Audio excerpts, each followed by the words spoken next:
Good evening, all. Welcome to the board meeting for the Village of Pleasantville. Today is Monday, March 28th. As has been the case in recent weeks and likely to be the case for the future, we are both visible on cable TV here in an in-person meeting, but in tandem also available via Zoom. You can always pick up the Zoom link on our website at pleasantville-ny.gov, and within a few days an on-demand webcast of this as well as past meetings is available at pctv76.org. Tonight we begin our meeting with one of the ceremonies that's always one of the nicest responsibilities of this community, and that is to promote a police officer and to honor, in this case, his service and his promotion to detective. So I am going to move to the podium.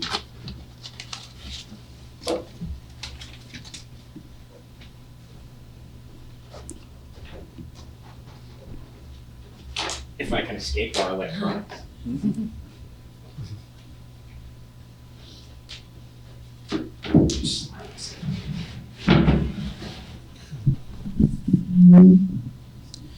So, one of the shocking things about my long service as mayor and on this board is when you arrive at the circumstance of people you were aware of as kids and are now turning them into police detectives, you know it's been a while.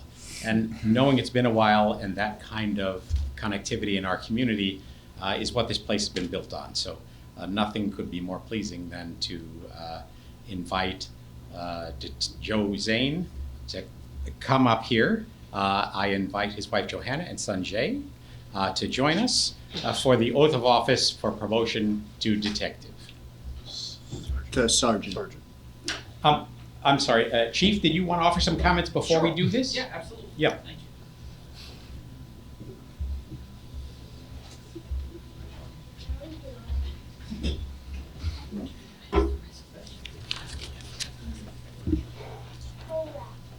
Sorry, I'm just between two worlds. It's all right, we can hear you. They're the important people.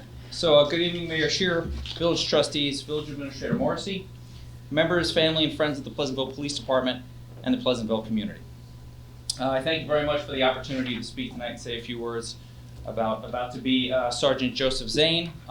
As many of you know, Joe was hired here in 2014, and he has been serving as our detective/youth officer for the last 4 years, and has done a phenomenal job in that capacity. So, as the mayor said, promotions are an extremely happy time in any police department, extremely happy time for any community. But being promoted to sergeant comes with a lot of challenges. In a small department especially, supervision is difficult because we work so closely together. The last few years, Lieutenant Liswan has really put a priority on sergeants being on the road. He's made that something that we enjoy on every tour now. And so, in order for the sergeants to be on the road in such a small department, they're often going to be handling calls and not necessarily just supervising, but really doing the work of the police department on the road. So it becomes difficult sometimes to establish yourself. I know when I started out as a police officer and first got promoted to sergeant, I thought it was going to be an easy transition because it looked like it was just making decisions, and I felt like I was capable of making decisions and comfortable making decisions. I know Joe is comfortable making decisions. But there is more to it than that, much more to it than that, excuse me.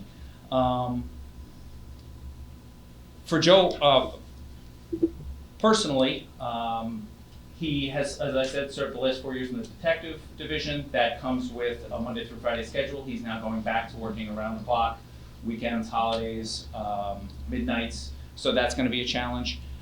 He and Johanna are expecting their second child. I was a sergeant when we expected our second child, and I can say that the job is much more difficult with two than it is with one. So it's definitely a challenge. Although Joe's been here a long time and he doesn't come off that way. Joe is one of our younger officers, and so that could be a challenge in any organization when one of your youngest people, takes on a role of authority and a position of supervision. And lastly, Joe in January was elected to be the union president. And so some people might say that trying to balance those two roles between being the union president and being a supervisor might conflict. There might be some challenges. But the fact of the matter is Joe is absolutely capable of handling all of these things. First of all, he has a wonderful support system. Many people are here today going to support him and Johanna and Jay as they welcome that new baby sister, right? Yeah. And the fact that Joe is younger, but he has been here a long time, and he was elected the union president. That really speaks to what the people who work with him think of him. Joe has earned the respect of everyone in the department. Joe has done that because he has a great breadth of knowledge of the job that we do. He has high intelligence and emotional intelligence. He is very thoughtful. He remains calm under difficult circumstances. And he is extremely concerned for the people who we work with. So I see no problems at all for Joe to be able to continue to show these qualities and translate that to a supervisory role. As far as the union presidency is concerned, Joe and I have had conversations, and Joe realizes that labor and management are not oppositional forces. They are in fact two sides of the same coin. We've already had a number of conversations where Joe has displayed to me a real thoughtfulness about the union, its job, it's the way that he and I can work together to support our members, to potentially assist them when they need it, and most importantly, to keep the level and quality of service in the village exactly where we expect it to be. So Joe has the respect of the membership. Many of our officers are here tonight to support him. And again, he's going to be leading a department of people who really do understand the message that we're trying to go forward with, really do understand that transparency, inclusivity are the keys to modern policing.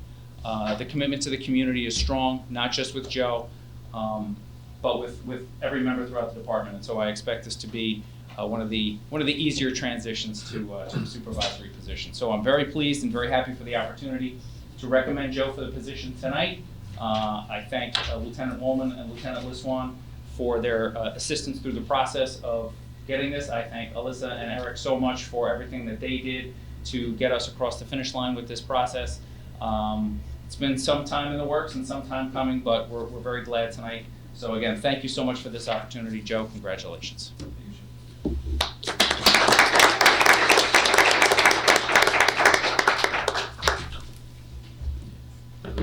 Thank you, Chief. So I guess among the messages there is that if you desire to become a sergeant, you should plan a second child and announce it upon your arrival, because it seems to be a pretty good prototype. So, Joe, can I ask you to come up as well as Johanna and your son, if you'd like to have them here?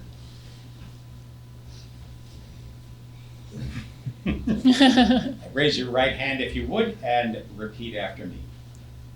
I, Joseph Zane, I, Joseph Zane, do solemnly swear do solemnly swear that I will support the Constitution of the United States, that I will support the Constitution of the United States, the Constitution of the State of New York, the Constitution of the State of New York, and the Code of the Village of Pleasantville, and the Code of the Village of Pleasantville, and that I will faithfully discharge and that I will faithfully discharge the responsibilities of Sergeant of the Pleasantville Police Force the responsibility of sergeants of the Pleasantville Police Force according to the best of my ability. according to the best of my ability. Congratulations, sir. Thank you.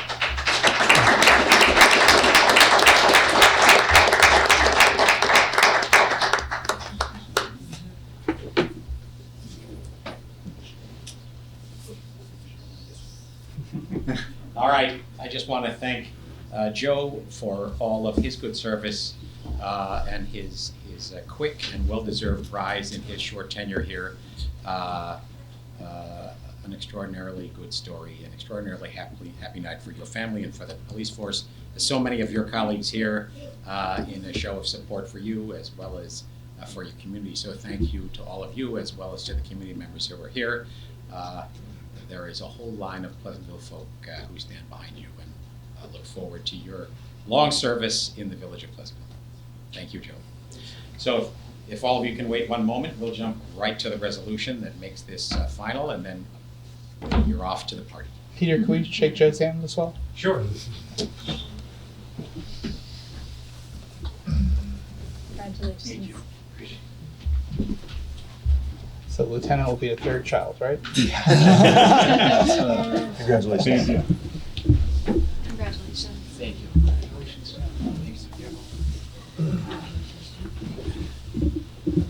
All right, well, that will go a little out of order as we normally do, and ask Trustee Asquith to read Resolution 58 of this year. Resolved that the Board of Trustees, based upon the recommendation of the Chief of Police, hereby appoints Joseph Zane to Police Sergeant, job title code 0133, at a salary of $135,784, effective March 29th, 2022. Is there a second? Second. All in favor? Aye. Aye. Motion approved. Sergeant Zane, congratulations.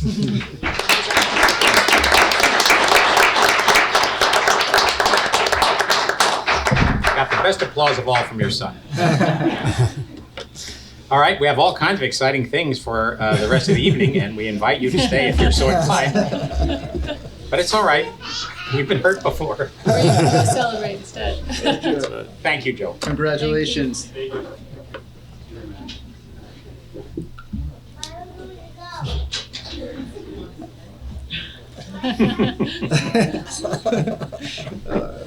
should stay for the meeting. Yeah. No thoughts on flood remediation? Yeah, I know, right? Where's the party?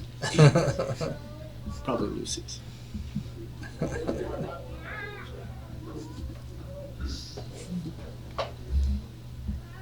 Oh, that was the fun part. That's the fun part. No, come on. Now we get, Marcy on for an Academy Award presentation. Don't bring that up. So I have a few minor announcements to make. I think I'll hold them, our next main event is a presentation of the tentative budget proposed for the Well- fiscal year. Mr. Mayor, do we want to do public comment first? And Sure. Did you have something to say, Brian? Yeah, Come on up. I have to come up. Yeah, otherwise we can't get you on the recording.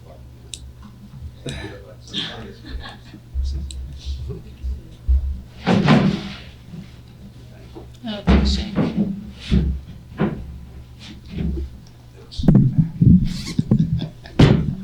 Got my good side now. Hello, Welcome, everyone. sir. We know who you are, but for I the am. record, your name and address. For the record, and this is not a police hearing this time, finally, that's good. I'm not really in front of the jury. Brian Halloran, 3 Bedford Muse Street, Pleasantville, New York, resident of Pleasantville for quite a few years. I'm here to petition the board for a request for a parade application on Sunday, June 12th, to continue our tradition of the Break the Hold annual walk in town, which is early morning, 4:30 in the morning. Takes about 2 hours. I usually check with Chief Grunstner prior to making this request, but I didn't have time to, and I did. talked to Eric and talked to Chief Grunstner, and Alyssa was helping me out, and parade application is in, insurance documents soon to follow. So that's the quick and short of it. So in spite of not being a morning personnel, I walked last year, and I have to say it was extraordinary and very meaningful to me. So thank you for Thank putting you. this on. It's tough when people say they couldn't make it because they couldn't get up. So I said, can you just lie to me a little bit? It's always good to lie, you know. But I just, I'm like, it's a little, I couldn't get up. I know, but it's hard. It is hard to get up, and it's amazing how many young people get up at that Yeah. time. Well, and amid that all true, part of the purpose of it is that it is hard to get up, but there's some things worth getting up for. So, Right. kudos to you and the Break the Hold Foundation and the great work you have done, not only honoring your son's memory, but assisting so many other families and individuals. And we have a resolution on our agenda tonight, and based on what you have heard so far, I think you are likely to receive the same unanimity you have seen in past years. I don't need my sales pitch. I had a real good sales pitch. Yeah. Never saw past the close. I'll blow the close. Thank you, Brian. Much appreciated. Thank you. Take care, Brian. Nice. So while we're at it, if there's any other comment from a member of the public who might be online Zoom, let me take a look. Comment from the public on any sort just at the moment? Raise your hand in the chat. All right, seeing none. All right. Yeah, so I Now, saved Mr. Halloran. yes, thank you for that, Eric. All right. Introducing Village Administrator Morrissey on the scintillating subject of the coming budget. And I am zooming the owl in upon you. It's good to be back in person. I think we've done this 2 years online. Yeah. All right. Okay, so tonight we're going to dive into the tentative budget for fiscal year 22-23. On the agenda tonight is a resolution to schedule a public hearing on the budget for April 11th, which is our next regular meeting. We do have our annual organizational meeting next Monday, but the following Monday would be the public hearing. Oh, actually, Mr. Mayor, are you able to share screen the presentation? Yeah, hold on. I can. That's half the fun. You need those Sure. pie charts. That's right.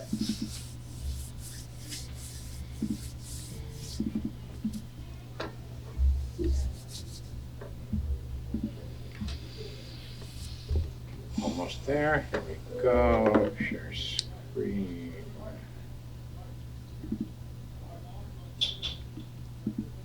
Okay. All right. Next slide. So the village's fiscal year, as is the case with almost every other village in New York State, runs from June 1st to May 31st of every year. Taxable status date is January 1. That is the date at which your property is taken at its value. The tentative assessment roll is due at the beginning of February, and then of course we have tax certiorari night in mid-February. The tentative budget filing is due by March 20th of every year. This year we submitted that by the 18th. Final assessment roll is filed by April 1st, with the tentative budget by April 15th, and the final budget adoption by the beginning of May, so we could go move forward with levying taxes by June 1 of every year. Next slide. So the village operating budget is broken down into 4 distinct funds represented by this graph right here. This is on the expense side. The first and the largest is the general fund. That's our by far our largest fund. It captures the vast majority of our operations as a village government. Expenditures are projected to be about $17.4 million for the next fiscal year. The second largest fund is the water fund at about $3.8 million. That represents our share of the operation and maintenance costs of the Millwood Water Treatment Plant, along with the expenses related to the delivery of potable water to our water customers. Next fund is the refuse fund at just under $1.2 million. That's our sanitation services. And then the fourth fund is our debt service fund, which is really a pass-through fund for the other 3 as we pay down long and short-term debt. That's budgeted to be about $870,000 across all of the 3 funds. In all, the total operating budget for next fiscal year is budgeted to be $23.3 million. That's an overall increase from last year of about $900,000. Mainly where we're seeing those increases, we'll go into detail, is in the budget lines that are most touched by inflation. So energy, electricity, gas. We're seeing employee benefits go up drastically, and a lot of expenses that have offsetting revenue. So for instance, Pleasantville Music Fest, after a 2-year hiatus, that's going to be $250,000 in expense offset by revenue. We're also ramping back up our recreational activities and programs. So for instance, summer camp, we're going back to a traditional summer camp with busing and a teen travel camp. So we're out to bid right now for a bus contract that's probably going to be about $130,000. So right there, you're seeing that increase but it offset by revenue. So next slide. Here is a snapshot of the general fund budget. This is the largest budget, so we're going to spend the most amount of time focused in on this. It's also what's most impactful to our tax cap. The tentative budget calls for a general fund expense of $17,461,248, of which we would generate $12,242,023 through the tax base or the tax levy, posing to use about $150,000 worth of general fund balance, and then we're seeing other sources of revenue jump up to just over $5 million. That represents our operating revenues, so think recreation programs, think parking revenues, meters, permits, tickets, also our sales tax, mortgage tax revenues, along with our building permits really kind of capture the vast majority of our revenues, but those are bouncing back from a kind of a COVID hibernation. The assessed valuation jumped up about $800,000 from last year to $122 million. We are the budget as currently constructed would increase the tax rate by just above 2%. The projected fund balance is about $7 million, which is a robust fund balance, but as we've discussed, we're taking on a pretty aggressive capital plan and are looking to allocate about $500,000 to a capital reserve fund, so that is going to lower as we finalize the budget. So just of note, the average tax bill right now, because I know there's some, not everybody is aware what they pay in their municipal tax, but the average Pleasantville homeowner pays about $4,700 in village taxes per year. Okay, next slide. So tax cap compliance. So New York State limits the amount that local governments can generate from the tax base to 2% or the rate of inflation, whichever is less. This year, the tax cap number for villages was 2%, and we had a growth rate factor of 1.13%. So overall, between actually our general fund and our refuse fund, which is also subject to the tax cap, we could increase the tax levy by just over 3%.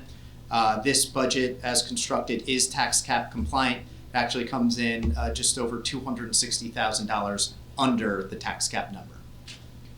What's the growth factor?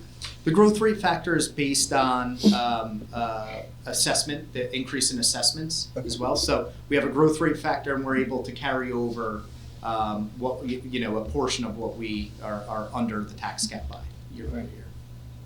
Okay, and of course, I'm sure Shane would want me to mention the village board can break the tax cap by simple majority vote. It's a bit different with the school district that has to actually go out and receive the vote to do so by the public. All right, next slide. So we're going to go through the different cost segments of the general fund. The first up is the general government support. So that captures all the expense related to the Board of Trustees, Justice Court, the administrative offices, Finance Department, our retained services, so that's the village attorney, information technology. We have an IT consultant that helps us with IT and cybersecurity, village hall maintenance and operations. Our insurance is captured in this category. That's our general liability insurance through NYBER, small claims and tax tertiaries, and then our contingency account, which we budget for unforeseen expenses. Also, as we negotiate labor contracts, that's where we'll budget some money for annual raises as well. Total appropriations in this segment is just over $2 million. It's an increase of about $145,000 over last year. Where we're seeing the increases is a tax tertiary. Right now we're negotiating. We're budgeting $85,000 for that settlement. So that's 1 year, $85,000. A grant writer, it's about $30,000 that will apportion between the general fund and the water fund, and then the contingency increase as well. And you'll see that on the next slide. You'll see these are pretty evenly split across all these segments, contingency being the largest. All right. Next up is public safety. This captures the expense related to our building department, police administration, our patrol division, and detective division. We've actually combined those two cost categories within the budget now. Our crossing guards and our parking enforcement. So total appropriations here grew by about $210,000 to just under $4.2 million. And really where we're seeing the increases, we're proposing to increase the pay rate of crossing guards to retain the number of crossing guards that we have and hopefully be able to attract new crossing guards. That's been a position that's been difficult to recruit. PD supplies and gas are up as well, about $20,000. We're also budgeting for an increase in police overtime.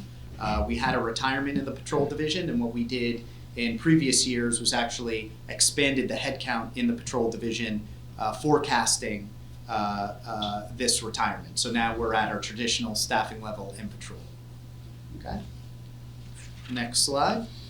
And you see this detailed out. Police administration represents our police chief and 2 lieutenants, one that oversees patrol, one that oversees the detective division and admin.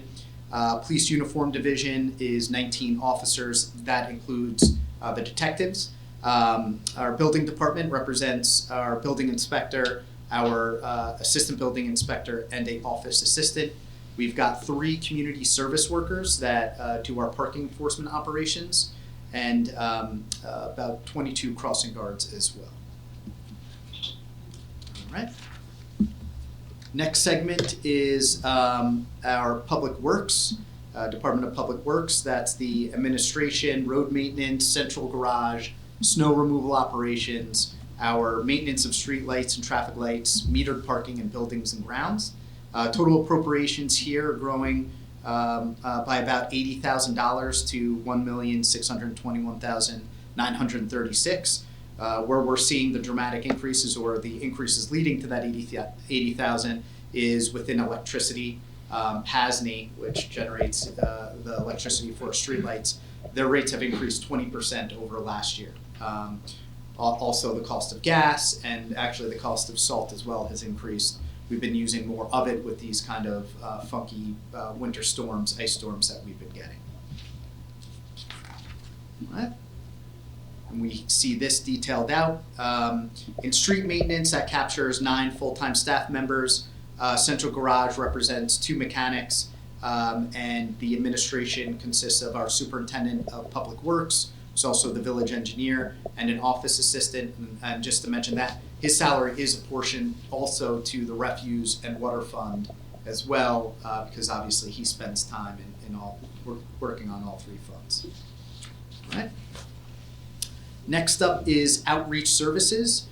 This captures all the operations down at the Clinton Street Senior Center. So we've got administrative expenses, we've got expenses related to outreach support, transportation, Clinton Street activities, and the senior nutrition program. Spending here is up just about $5,000, so essentially flat over last year. Next slide. And here we see those expenses detailed out. This represents 1 director of senior services, 1 senior office assistant, a rec assistant, and 1 full-time cook. We also have 2 part-time drivers and various part-time staff there helping with the programs and activities. All right, next up is Parks, Recreation, and the village's share of the Mount Pleasant Library. This cost category consists of the Recreation Administration, the Parks Department, our pool, the village pool, our youth programs, including Panther Club, the adult programs, special events, and as I mentioned, our share of the village's share of the Mount Pleasant Library. Total appropriations here grew by about $214,000 to just under $3 million. And where we're seeing the biggest increases again, the summer camp bus for a teen travel camp and regular camp, about $130,000, $135,000. Again, we're out to bid, so we're projecting that increase at this point. That's offset by revenues. Library increases in the library contract, the annual increases. Our adult programming went up by about $14,000, again offset by revenue. Fencing repairs and increases in energy, gas, and the inflation areas. Next up. So here, those expenses are detailed out. Recreation admin consists of our superintendent of Parks and Rec, a rec assistant, and then a rec supervisor who 20% is allocated to recreation admin. The remaining 80% is apportioned to Panther Club. The majority of their time is spent on Panther Club, which is by far the largest recreation program that we administer. It consists of 26 part-time employees, and then we have a lot of expenses generated from that program as well. Parks admin represents 4 full-time staff members. They're responsible, in this category is responsible for the maintenance of our parks and fields. Library expense, you can see detailed there. Lake Street facility is where PCTV and some remnants of our water department operations are held. As you can see, summer camp there as well, that is increasing, along with the bus, the increases in pay rates of our counselors as well. Again, in an effort to attract counselors. All right, next up is community services. This is the cost category that captures our approval board, so planning commission, zoning board, architectural review board, beautification, farmers market, PCTV, sanitary storm sewers, and our street trees. We're seeing an increase here of about $30,000 to just under $400,000, $16,000 of which is an increase in shade trees as we do more plantings, 50-50 tree program, and also more maintenance on trees in response to storms. We're getting more intense storms, which the aftermath, we do get a lot of tree work from that. And then beautification, we're proposing to increase by $10,000. We're asking more of the committee. There's more areas to plant, and their supply costs are going up as well. All right. So we see that detailed out. All right. Okay, employee benefits. This is a big cost category. Again, this is the apportionment to the general fund. So we have the same employee benefits in the water fund and the refuse fund at a lesser extent. This cost category captures the village's contribution to the 2 pension systems. So there's a general employee pension system administered by New York State, and then a police fire pension system. So that's closely tied to the stock market performance, and our rates are kind of on a blended average, multi-year average, but you can see troubles ahead if there's some issues in the stock market. Social Security is captured here, Medicare expenses, workers' comp insurance, which we are in a second year of a 2-year contract with PERMA, unemployment insurance, and then of course health insurance. Total appropriations for fiscal year end 23 is just over $4.7 million, an increase of approximately $240,000 over last year. Next slide. And here we can see that the vast majority of these employee benefits are realized in the medical and health insurance. So we don't know healthcare rates until about mid-November of every year. This year for 2022, the rates went up 12%. We're budgeting for a 7% increase next year. Obviously a cost driver in the budget. And as I mentioned, the 2 retirement systems make up a big chunk. The village's contribution to the retirement system makes up a big chunk of this cost category as well. And those did increase as well. Right? So next up is the debt payments transfer out to our debt service fund within the general fund. So this pays off our short and long-term borrowing on an annual basis. Total appropriations in the general funds just over $516,000. This number includes the ban for the Manville Road project. We saw a decrease here of about $150,000 from last year. This appropriation or this cost represents about 3% of the general fund appropriation. So when we get audited, what the auditor will say is you'll see most municipalities spend about 6 to 8% of their general fund appropriations on debt service. So at 3%, we're below that average, but we are looking out at a pretty robust capital schedule. Next slide, please. And here we see the capital projects slated for 2023. Manville Road at $2.5 million, supported by $1.6 million federal and state grant. Road resurfacing, we're budgeting $200,000 with an additional $50,000 for sidewalks. We're proposing to replace DPW truck 24 at $300,000. That's a 1992 dump truck that's really on its last legs. The caveat there is the lead time on vehicles is a year or more. So even if we allocate funds, place the order, you don't pay for the vehicle until it comes in. But we place the order now, we're probably not getting it until 2023 if we're lucky. Hopper Street repaving, supported by a grant at $200,000. The Nanahagan Brook Wall reconstruction project at $650,000. We'll get more details on that. We've talked about that during the budget process, but the superintendent will come in to provide more details. Replacement of PD vehicle 59 at $62,000, and then the proposed police department communications project at $250,000. Also not included here, under $50,000, we're looking to do some work in Village Hall, do repainting and upgrades to our emergency lighting as well in Village Hall. And then our out-year projects, as we have discussed, civic space, pool project, the ongoing expenses related to our DPW equipment and garage, vehicle replacement schedule, which we review every year as part of our capital plan, maintenance of village-owned buildings, and then, of course, water infrastructure expenses. All right, next slide. So that was the general fund on the expense side. We'll spend a little time on the revenue side.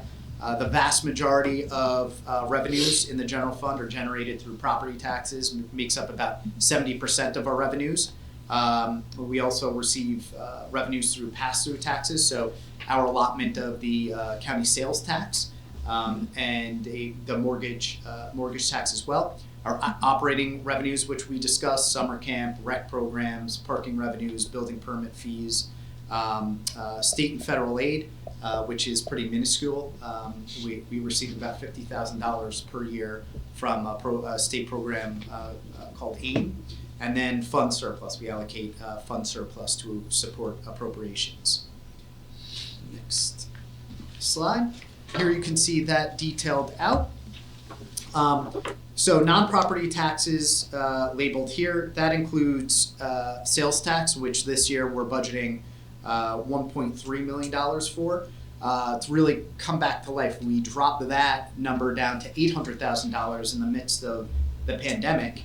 And historically, pre-COVID, that number had been about $1.3 million. So we dropped it to $800,000 during COVID. Last fiscal year, we upped that to $1 million, and this year we feel comfortable at $1.3 million, and then reassessing where revenues come in at the end of this fiscal year. But we think that's a conservative number. Building permit fees had been a big revenue generator. We brought that back down to about $200,000. We think that's a conservative number there, but it had gone up with the larger development projects. You see the fund balance allocation there as well, and you can see the employee medical contribution as a bigger cost category too. Revenue category. All right. So that is general fund revenues. Next slide. We'll jump into the refuse fund. The village provides sanitation services for 2,423 and a half collection units. So we collect household trash, recyclables, bulk items, brush and yard waste. Proposed budget for next fiscal year is just under $1.2 million.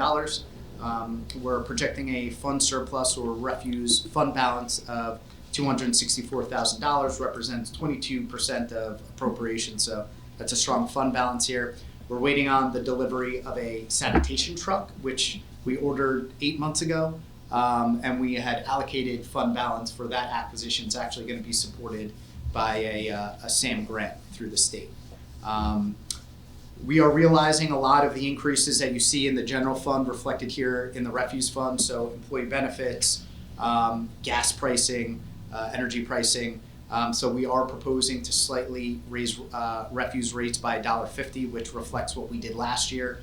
So for a single family unit, that price would be $482.23, still lower than what I pay in private carding, considerably so.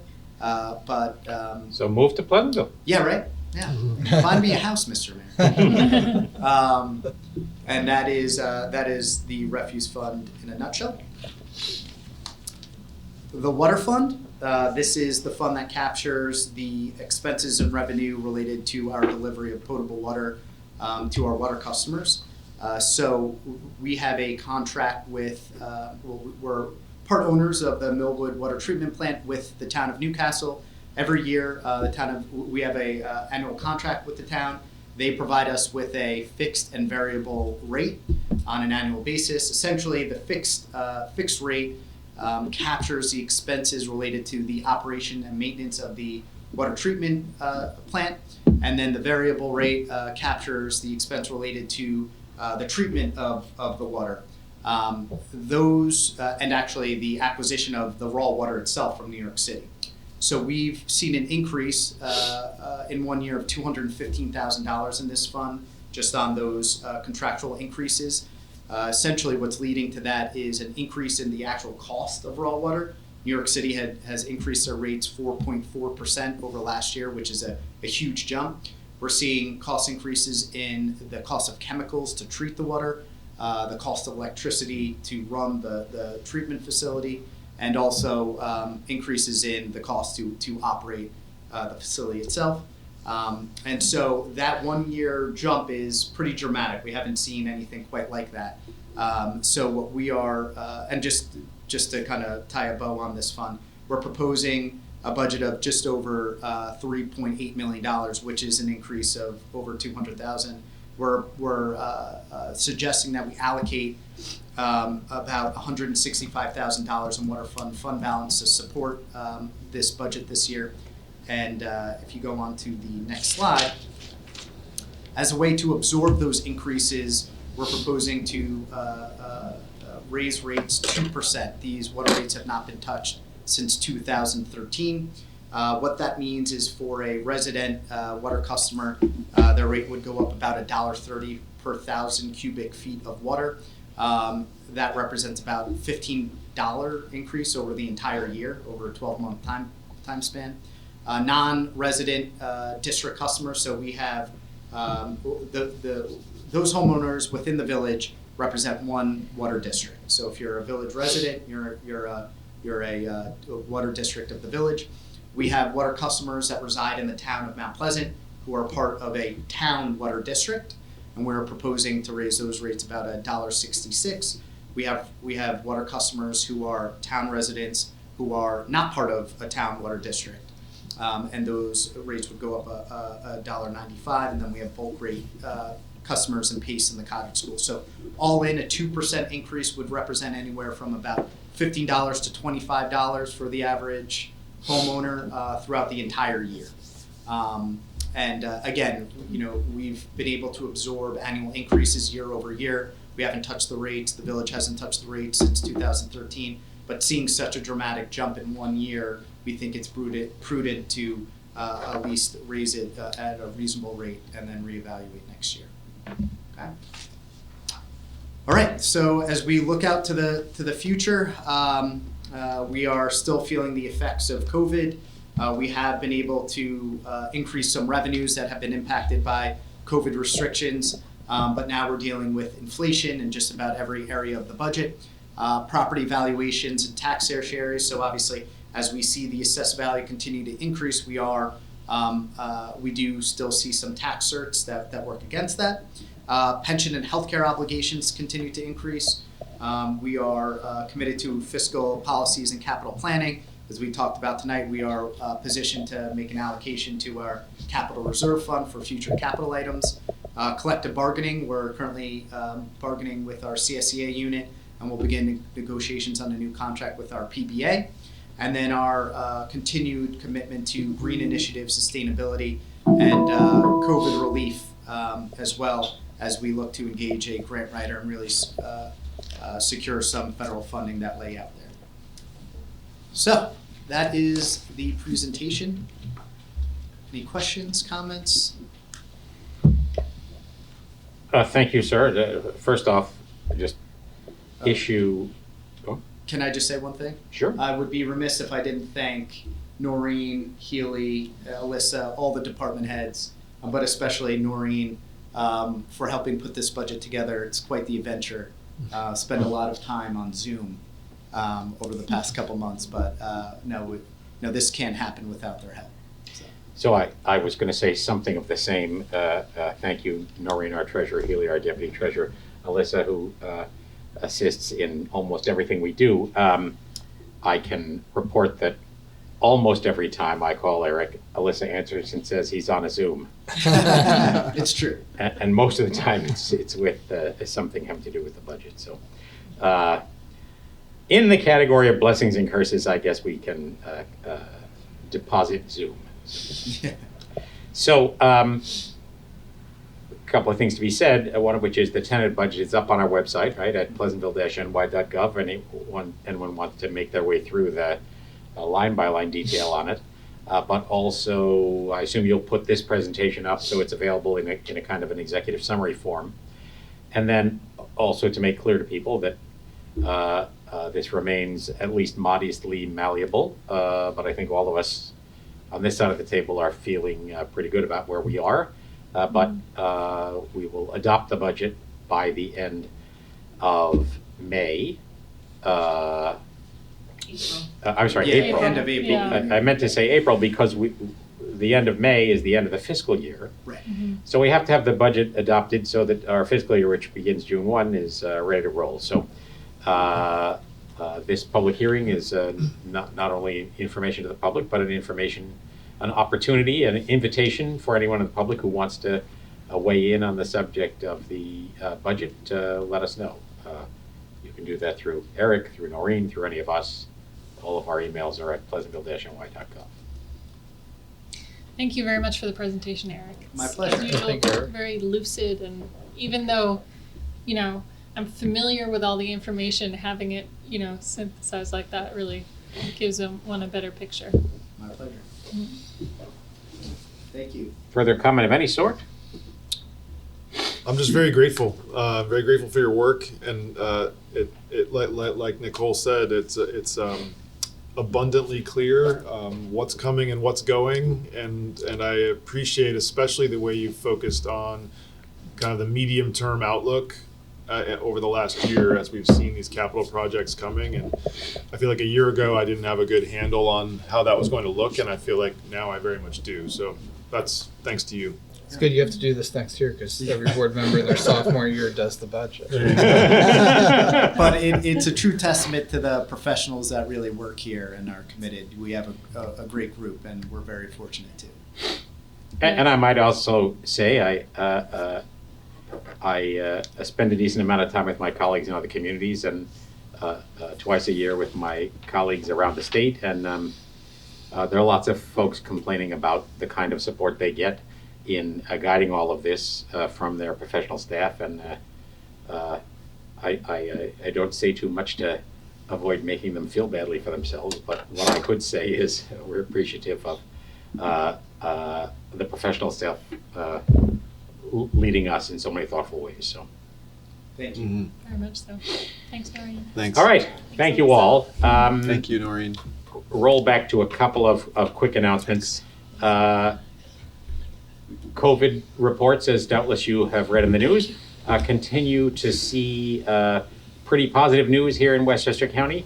I wouldn't say 100% positive. There has been a bit of an uptick, not at the point of being extraordinarily nervous-making, but I just want to make clear to folks that we're continuing to see positives at some level in the state system most days, and that clearly is an undercount. So amid the many new freedoms that I think we can all comfortably accommodate, and amid the good news that I think is clear in the school district, that post-mask requirements, there remains a relatively low number of new positives. All good news, but just keep in mind that although we wish it were gone for good, it clearly isn't quite yet. So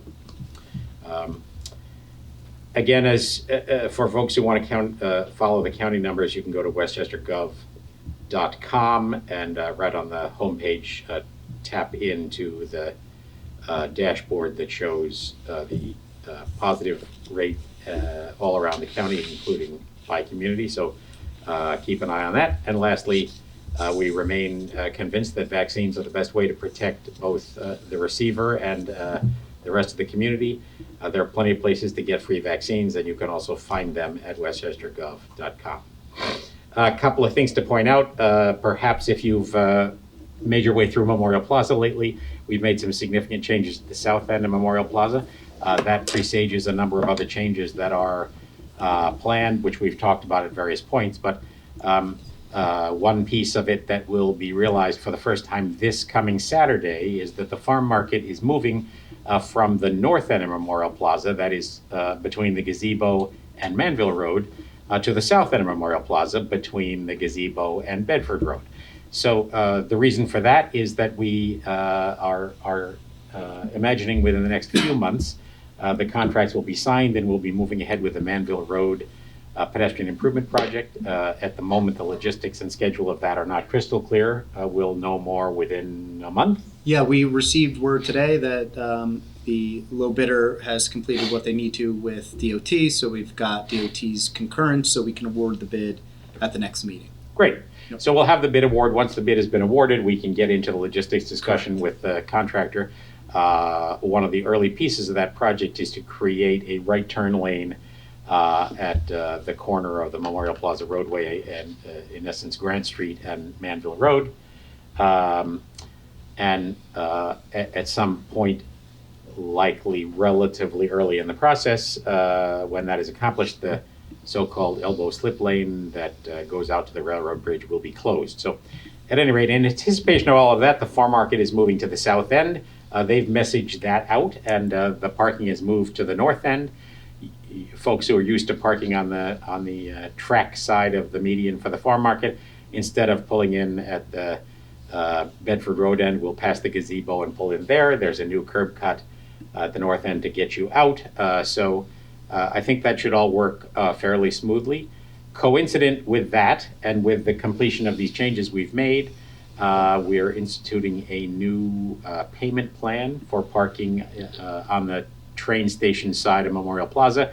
That's been discussed quite a few times at this board meeting and elsewhere, and we've messaged it out. But in short form, just to remind folks that what's going to happen is that we're switching from an environment where the train station side of Memorial Plaza has been reserved for permit holders weekdays until 3 p.m. and then free for all thereafter, and free for anyone on Saturday and Sunday, to an environment where the parking on the track side will be reserved for permit holders on weekdays only till 10 a.m. And then from 10 a.m. to 6 p.m. Will be available to anyone who would like to park there, but will be subject to a parking fee that you'll be able to pay at the Muni-meter devices that we've put in 2 locations and are going to put in over by the gazebo eventually. And then that same parking fee will apply on Saturdays, again until 6 p.m. So the difference folks will encounter is that if you wish to park on the permit side, no space is available on the old metered side. After 10 a.m., you can park anywhere in Memorial Plaza. That's a response to the changing demand for permit parking, the changing number of people commuting on a daily basis, and an effort to make those parking spaces more available to more people. The addition of the parking fee is not primarily driven by a revenue goal, but more driven by the goal of creating fairness for everybody around the community and avoiding the situation we've encountered in Memorial Plaza, where you end up with a stack of cars for a very long time because it's free. So stay tuned on that, but we're going to post those new regulations. The new regulations will go into effect next week, but we expect at least a 2-week grace period. Is that what we're thinking, Eric? Yeah. So that if you park on that side in the manner you have in the past and are now in a circumstance where you should have paid at the Muni-meter, you'll get a reminder on your wiper instead of a ticket.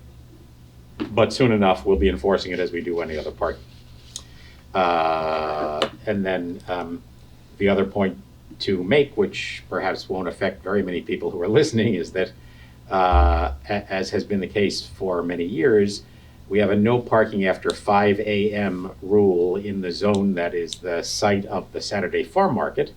The no parking after 5 a.m. rule is now moving to the south end instead of the north end.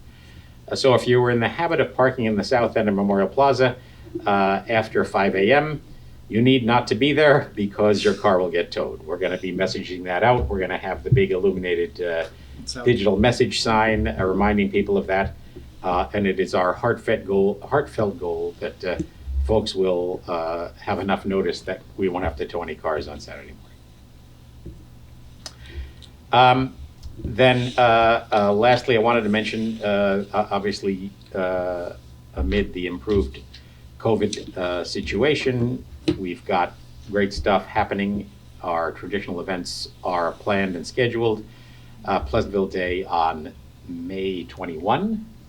The Fire Department Parade on June 3, and that's just a few days after our Memorial Day ceremonies, which are on May 30. And I think I'm right in saying starting tomorrow, tickets on sale for the Pleasantville Music Festival, which is scheduled for July 9. So starting tomorrow, you can buy advance tickets for the Pleasantville Music Festival, either online or at the rec center during its open hours. The lineup announcement is going to happen sometime in April.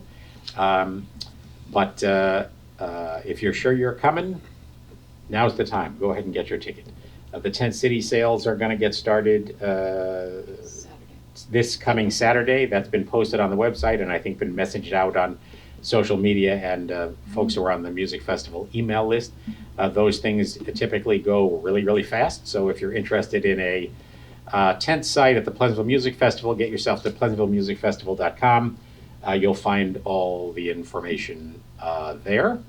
And we're also very shortly to announce that we have a new prime sponsor of the festival. Are we in a position to announce that yet? Is the ink we dry? have a resolution on tonight's agenda. Yeah, we do. So, all right. So I am really, really, really delighted to announce that our new presenting sponsor for the Pleasantville Music Festival is Northwell Health, Phelps Hospital and Northern Westchester Hospital. So both Phelps and Northern Westchester are owned and operated by the Northwell Health system. Northwell is a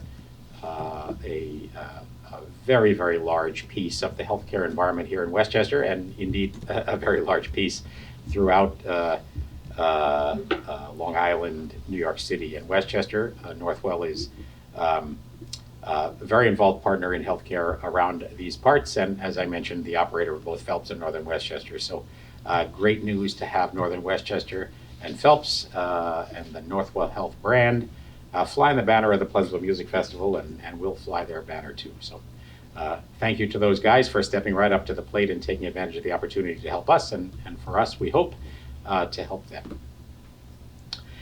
Anybody else have, do you want to pipe up grid boards there? Yeah. Not grid rewards, although we can talk about You that should too. mention that also. I Yes. will, yes.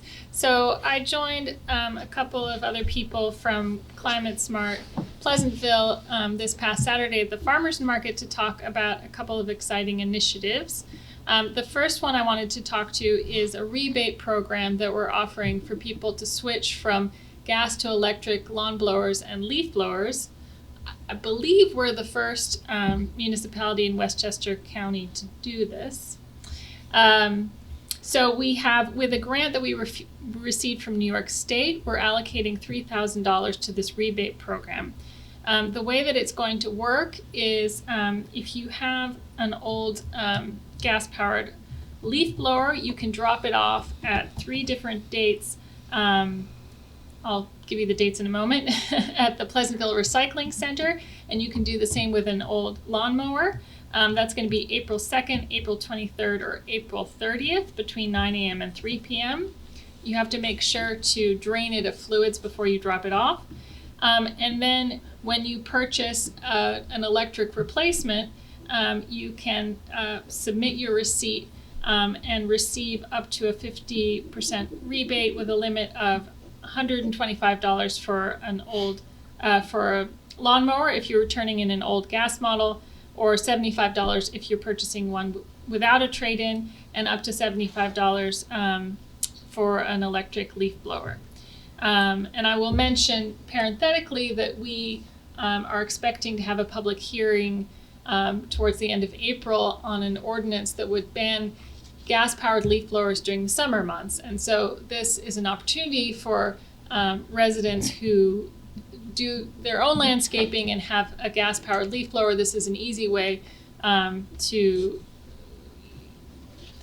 get some money off on a new electric leaf blower in anticipation, assuming that that ordinance will pass.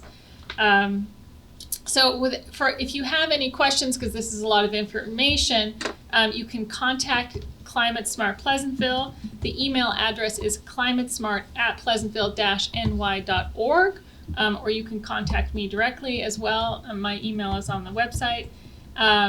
And we're happy to explain exactly how this works. We're also going to be putting some of these flyers around the village and posting it on our Facebook page.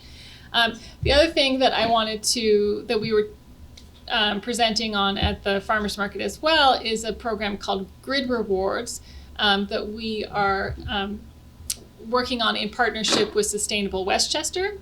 And it's a great program. The way it works through an app that you download on your phone that connects to your electricity account. And basically what it is that during the summer months, when there is a particularly high demand for energy, you will get an alert on your phone asking you to reduce your energy usage.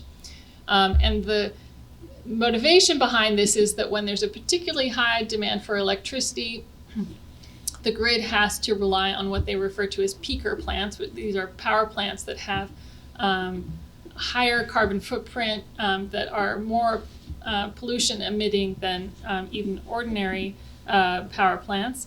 And so in an effort to stave off the need for these peaker plants, this program is a way to try and get people to reduce their electricity consumption at those moments. If you participate in a few of these events, you then get a check in the mail at the end of the year. So it's a win-win. You're helping to reduce your own electricity, to reduce the carbon footprint and pollution of our community, and you get some cash in the mail for your trouble. So it's really a great program. It takes about 10 minutes to sign up for it. If you go to the Sustainable Westchester website and you click on Grid Rewards, there's a very simple step-by-step that shows you how to sign up for the program. I've done it. I think a number of us have done it. It takes about 10 minutes. It's very easy. And then the added benefit is that Climate Smart, by participating in this, is able to submit for an additional grant from New York State for further green energy projects down the road. So. Great, thank you. Anybody else have anything further? I had one thing further that I might have mentioned a few days early last time, and now I'm a few days late, and that is the week before last was a special birthday, the 125th birthday of the Village of Pleasantville, honoring the 125th anniversary of the official date of the incorporation of Pleasantville as a village. We claim, with I don't know how much historical accuracy, that this zone was settled in 1695, likely quite a bit earlier than that by indigenous residents. But what we can say with certainty is that it became officially incorporated as a village within the town of Mount Pleasant 125 years ago today. So I would say the village is looking pretty good for 125 years. All right. If there is nothing else, any further comment of any sort from the public? We're short of attendees, and the only attendee on Zoom, at least, is Healy, who is part of our administrative team. So, all right, with that, let's go to the resolutions. 58 already completed. The promotion of Joe Zane to police sergeant. 59, David. Whereas the Village of Pleasantville, the Village, and the Police Benevolent Association of Pleasantville, New York, Inc., PBA, are parties to a collective bargaining agreement covering the period June 1, 2015 through May 31st, 2019, as modified by a memorandum of agreement covering the period June 1, 2019 to May 31st, 2022, and whereas the parties have been in discussions considering a side letter agreement regarding the assignment of an administrative sergeant in the police department, and Whereas the Village Board of Trustees of the Village of Pleasantville has reviewed the terms of the side letter agreement and determined that they are in the best interest of the village. Now, therefore, be it resolved that the Village Board of Trustees of the Village of Pleasantville hereby approves the side letter agreement between the Village of Pleasantville and the PBA of Pleasantville, New York Incorporated, and authorizes the village administrator to execute and take the necessary actions to effectuate the terms of the side letter agreement, which is attached. Is there a second? Second. Pretty straightforward. You want to add anything to that, Eric? No, it sent over the summary from the chief on Friday, which provides the route to do this. Comments, questions? All in favor? Aye. Aye, motion approved. 60. Michael. Resolved that the Board of Trustees hereby approves the minutes of the regular meeting held on March 14th, 2022. Is there a second? Second. Comments or corrections to the minutes? Let me just point out that one of the things I mentioned in announcements, and which perhaps I could have announced again, is that we're actively seeking applicants for summer positions of various kinds in the village, lifeguards, summer camp counselors, and seasonal help for parks and DPW. So if you're interested in that, take a look, pleasantville-ny.gov. All in favor? Aye. Aye, motion approved. Back to you, Nicole. 61. Resolved that the Board of Trustees hereby approves the following budget amendments for fiscal year ending in 2022 as listed below. Budget transfers of the general fund, $3,205 from contingent to fiscal agent fees, $706 from contingent to police holiday pay, $600 from contingent to police software, $3,720 from contingent to engineering, $1,920 from contingent to village hall maintenance contracts, $12,000 from contingent to snow removal road salt, $500 from contingent to festival expenditures, $1,085 from parking enforcement contractual to police conferences and training, $5,500 from parking enforcement contractual to police vehicle repairs, $2,500 from highway gas diesel to garage gas diesel, $379 from seniors trips to senior nutrition repairs, $1,000 from parks equipment to parks vehicle repairs, $200 from camp supplies to preschool rec program supplies, $3,250 from youth rec programs outside service to preschool rec programs outside service. That's a total of $36,565. Budget transfers in the water fund, $1,475 from water SP&P repair maintenance to water trans and district maintenance contracts. Increase revenue and expense in the capital fund, $46,412.15.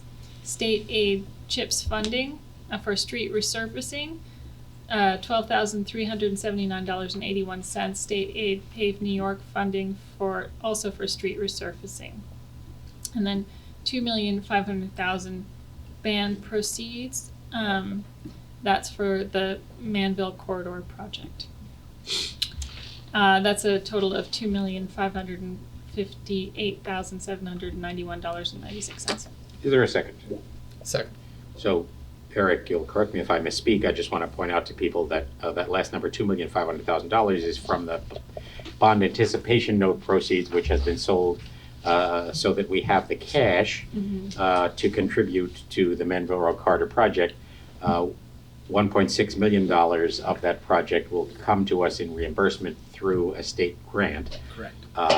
And as a result, the net cost of the village at the moment, we predict to be in the vicinity of $900,000, perhaps a little more, perhaps a little less, but that is not far off from where we hoped it to be at the outset. So, Correct. just wanted to make clear to folks that that number $2,500,000 represents the fact that we have to get the money through a bond anticipation note, later rolled into permanent financing, but the a big piece of that is offset by the state grant. And another note, just as we come to the end of the fiscal year, we'll be transferring between over budget lines, and that's what you're seeing here as well. All right, other comments, questions? All in favor? Aye. Aye, Aye. motion approved. David, 62. Resolved, the Board of Trustees hereby authorizes the establishment of a petty cash fund in the amount of $100 for the 2022 Pleasantville Music Festival for the sole purpose of making change. Is there a second? Second. A weighty opportunity for us to weigh in on village policy. Hey, if we can make change in this village for $100, Exactly. let's That's do what I it. was All right, thinking. all in favor? Aye. Aye. 63, Michael. Resolved that the Board of Trustees hereby approves the abstract for payment of claims dated March 28th, 2022 for fiscal year 2022, covering check numbers 103167 through 103298. From the general fund, $328,679.76. From the water fund, $164,794.64. From the capital fund, $55,302.63. From the refuse fund, $25,705.20, for a total of $574,482.23. Is there a second? Second. Comments or questions on the payment of claims? All in favor? Aye. Aye, motion approved. 64, Nicole. Resolved that the Board of Trustees hereby accepts the following donation to the Clinton Street Center from Mary Ann Carpel in the amount of $100. Is there a second? Second. Thank you very much, Mary Ann, who made this donation in memory of someone who has passed away. That has happened so many times at our senior center, and not only an extraordinarily thoughtful gesture, but a generous gesture to assist us. All in favor? Aye. Motion approved. 65, David. Resolved, the Board of Trustees hereby approves the appointment of George Lopano to the Village of Pleasantville Public Works Department as a full-time water maintenance worker 2, CSEB wage schedule B, step 2 at an annual salary of $65,816 with the start date of April 18th, 2022. Said appointment is subject to a probationary period of not less than 12 weeks to a maximum of 52 weeks. Is there a second? Second. Filling an open slot created by retirement. That's right. Comments, questions? All in favor? Aye. Aye. Motion approved. 66, Michael.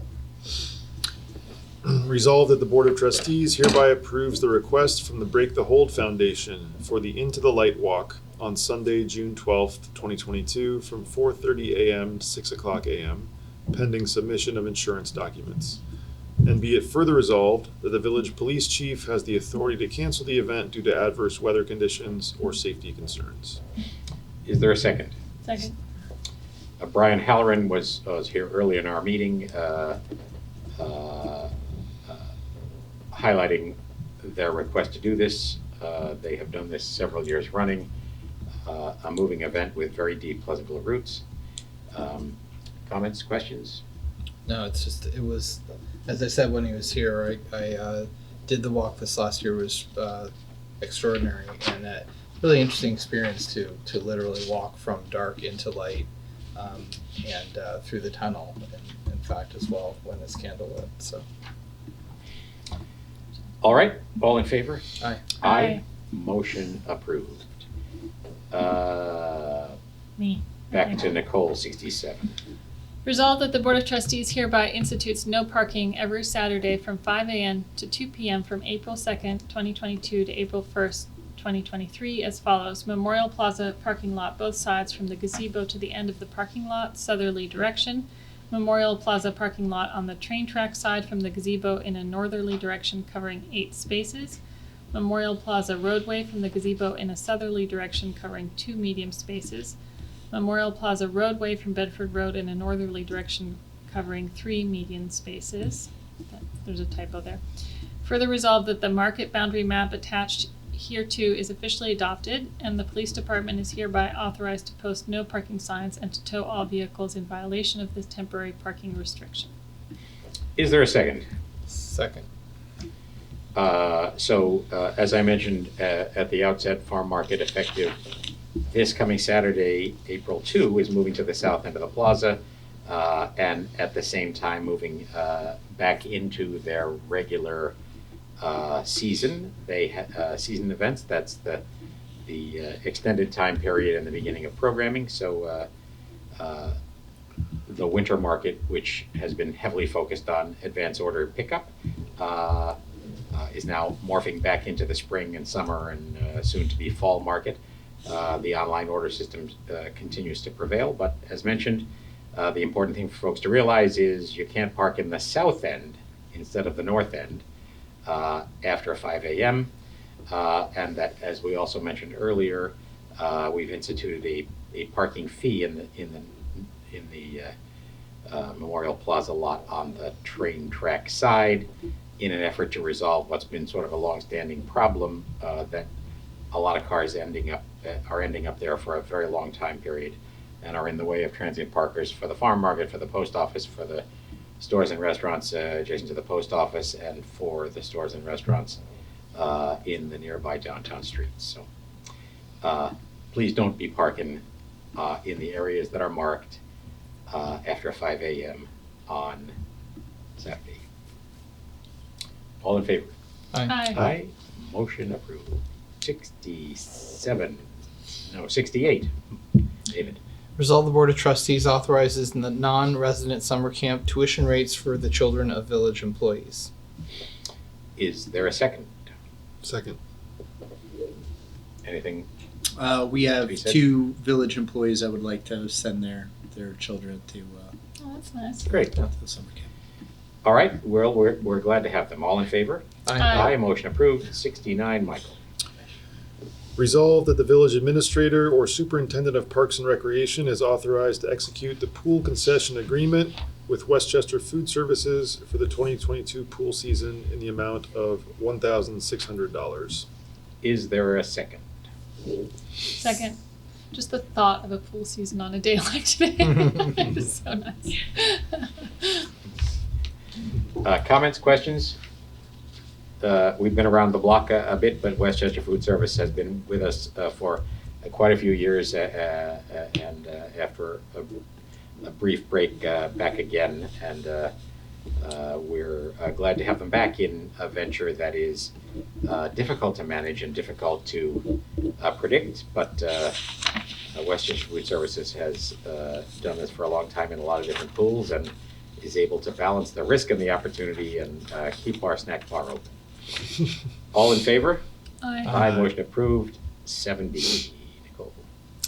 Resolved that the Board of Trustees authorizes the following ticket rates for the 2022 Pleasantville Music Festival. Pre-sale from on-sale date up through lineup announcement likely late April. Adult $50, student senior $30. Standard pricing after lineup announcement through July 1st. Adult $60, student senior $30. July 2nd through July 8th, that's the week of the event, $70 for adults and $32 for students and seniors. On the day of the event, July 9th, $75 for adults and $35 for students and seniors. Further resolved that seniors are 65 years old or older, another typo, and students are between the ages of 12 to 21. Is there a second? Second. So, as I mentioned earlier, today is March 28th. Tomorrow, Tuesday, March 29th, tickets go on sale, and as described in the resolution that Nicole just read, there's a $10 saving on a regular adult ticket, $50 if you buy it now. Goes up to $60 as soon as the lineup is announced, likely sometime in mid till later April, and up to $70 the week of the event. So a significant incentive to buy early. That helps you and it helps us. Get thee to either PleasantvilleMusicFestival.com with links to tickets, or if you prefer to avoid the online fees, you can buy them directly here in the Village of Pleasantville at the Rec Center. All in favor? Aye. Motion approved. 71. David. Resolved that the Board of Trustees authorizing the village administrator to sign the sponsorship agreement with Northwell Health attached here to for the 2022 Pleasantville Music Festival. Is there a second? Second. So as I mentioned earlier, this is extraordinarily happy news for us. Delighted not only to receive this very significant support from Northwell as the lead sponsor, but also to partner with the operator of our two community hospitals, Phelps in Sleepy Hollow and Northern Westchester in Mount Kisco. Thank you very much for Northwell for this great support. We look forward to a great partnership and a great festival. All in favor? Aye. Aye, motion approved. 72, Michael. So I guess we now call it the Pleasantville Music Festival, brought to you by Northwell Health. I think we call it presented by. Presented by. Yes. Presented by. Presented by. All right. 72. Resolved that the Board of Trustees authorizes up to $120,000 for the 2022 Pleasantville Music Festival talent budget. Further resolved that the village administrator is authorized to execute contracts with selected bands. Is there a second? Second. So the talent budget has been modified on an annual basis based on market conditions and based on our level of sponsorship and also on the conditions we confront trying to attract the interest of bands. So I think we feel that this $120,000 is a reasonable investment that both gives us an opportunity to get some bands we want, but also is a reasonable number in the context of the support and revenue we anticipate. Anything else to say about that, Eric? Nope. Comments, questions? All in favor? Aye. Aye. Motion approved. 73, Nicole. Resolved that the Board of Trustees authorizes the use of the sponsorship form and customized sponsorship agreements attached hereto for the 2022 Pleasantville Music Festival. Attached are the sponsorship agreement, the artist sponsorship agreement, the Capitol Theater sponsorship agreement, the Captain Lawrence sponsorship agreement, and the Westchester Magazine sponsorship agreement. Is there a second? Second. So I want to thank all of these folks for signing on to support the music festival after a couple of years when we couldn't have it. And also a shout out to Bruce Figler, Andy Sullivan, and the entire manager group for the Pleasantville Music Festival, who do a pretty darn extraordinary job of putting all these pieces together on behalf of the village. So, comments, questions? All in favor? Aye. Aye. Motion approved. 74. David.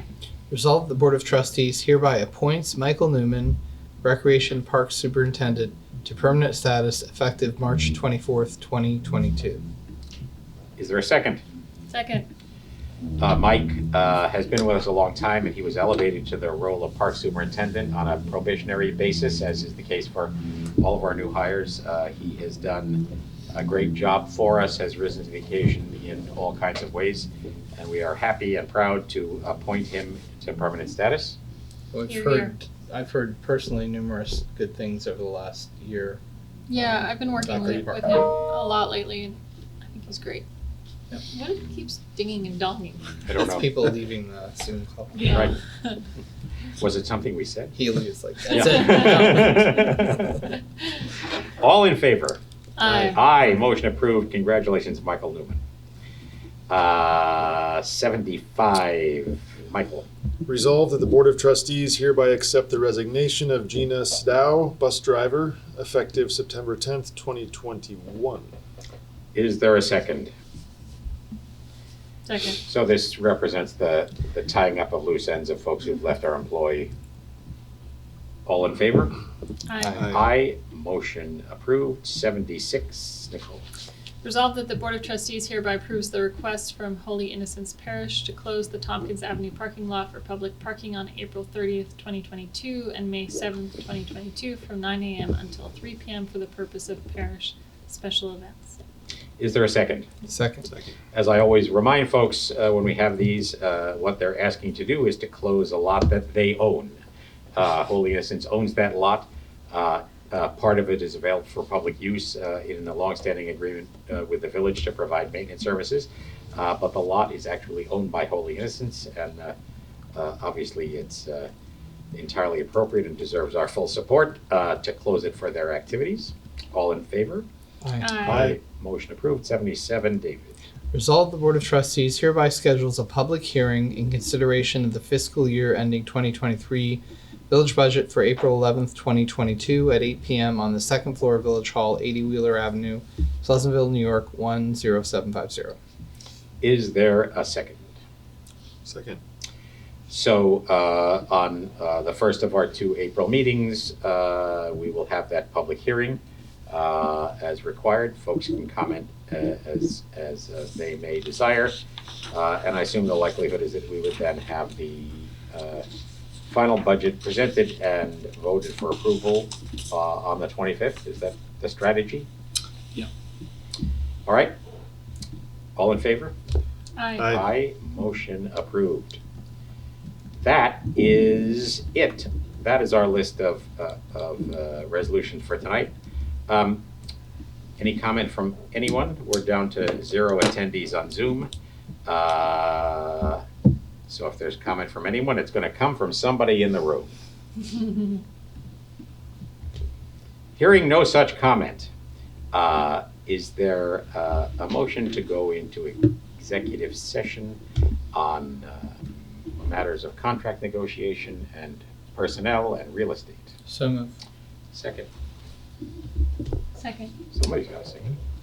All in favor? Aye. Aye. Motion approved. You're thinking if we don't, can we wait till tomorrow? Yeah. Thank you all for watching, and good night. We will see you all again in a couple of weeks on Monday, April 11th. Well, we have, Organizational meeting. yeah, we have. Oh, yes, I should have announced the, thank When you. is that? The organizational meeting is next Monday. Would the board prefer to do that in person or? Yeah. Oh, Virtually. right. There's no, Can we do that on Zoom? yeah, there's no swearing in Right, this year, so. right. We this is an off year. They'll for just be swearing. swearing. This is Alright. this is the long list of dry resolutions naming official newspapers and banks and That's right. Oh, We should remember, The like. make sure we have all the committees members. all right. So we've- shall we do it by Zoom? Is that people's bias? Then they Sounds can do good it to from me. wherever they are. Sure. All right. So our annual organizational meeting on yes. Sorry, before we close officially, I should let people know that as we have all agreed, the library board, according to their intermunicipal agreement, is moving forward with a master planning process. They've engaged HMA2 architects to look at the building at 3 budget levels from $2.5 million to $7 million to renovate it to better serve the needs of the public, both the main branch and the main library in Pleasantville and the branch at the Loza Drive facility. And there's the architect requested to have a core committee of 3 people to work closely with them on this, including David Smith, the town engineer, John Furon, the library director, and myself as a village representative, but also because I work on libraries every day. So that is just one more thing. That's great. Yeah. No, it's thank you Another for that, capital David, project for- and you're the right guy for the job without question. But also congratulations to the library, to John Furon, Yeah, it's and to the exciting. library board. They have carefully managed finances and benefited from a number of unexpected bequests that have put them in a position to think in a way that perhaps would have been difficult to do in previous years. Yeah, So- it's quite astonishing. I have to say, like, they've done a great job. They can do a $2.5 million renovation without any external funding right now, which is it. There's a very small minority of the libraries I work with of this size that are able to say that. So That's great. yeah, it's really good. Yeah, so there are a whole lot of exciting things brewing here in the village of Pleasantville amid the uncertainty of lots of aspects in the greater world around us. But Happy birthday. happy birthday, Pleasantville! You're 125. Not showing your Don't age. look a day over 40. Yeah, unlike the rest of us, you're not showing your age. Except your All right. pool. Your pool. Motion to adjourn to executive session. So we moved it. Did we do Did we that? move? Yeah. Did Yeah, we we moved second? and we Did we seconded. vote? We didn't vote. Yes. All Oh, in vote. favor? Aye. Aye, we're moving to executive session. Thank you all, and one more congratulations to Joe Zane for his promotion to sergeant. Get it out here with them.